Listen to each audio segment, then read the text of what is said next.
Je m'appelle Étienne Vast, je suis le cofondateur de Billy, une solution de billetterie créée il y a 2 ans et demi, dont la mission est d'agir avant tout pour les artistes.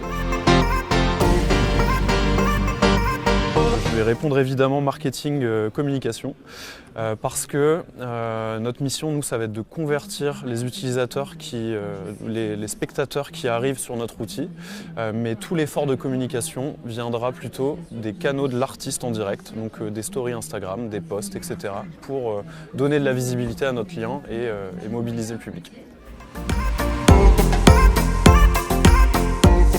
On n'a pas cette fonctionnalité chez Billy et c'est pas du tout une priorité pour nous. On considère que la culture doit rester accessible et il y a d'autres moyens de monétiser certaines places un peu plus chères que d'adopter la tarification dynamique. On peut penser à un quota en ultra VIP qui pourrait augmenter certaines recettes sur une billetterie, mais pas de prix dynamique chez Billy.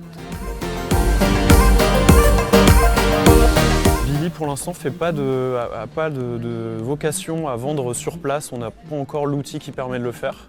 Par contre, on a la liste d'attente en ligne qui est très pratique pour par exemple mesurer la demande sur un événement.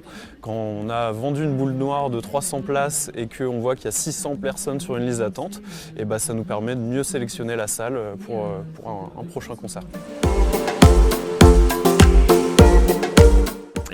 Chez Billy, on a développé une fonctionnalité qui permet de se faire rembourser en un clic assez facilement. Alors ça sous-entend que la liste d'attente soit déjà un peu remplie. Une fois qu'on a une vingtaine de personnes en liste d'attente, on va permettre aux spectateurs qui souhaitent revendre leur billet de le proposer à cette liste d'attente.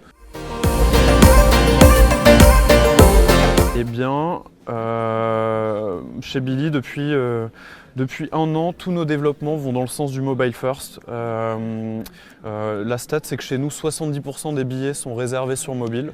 Donc toutes nos interfaces sont essentiellement pensées pour le mobile. Et puis on a une version responsive pour le web qui s'adapte très bien, mais mobile first.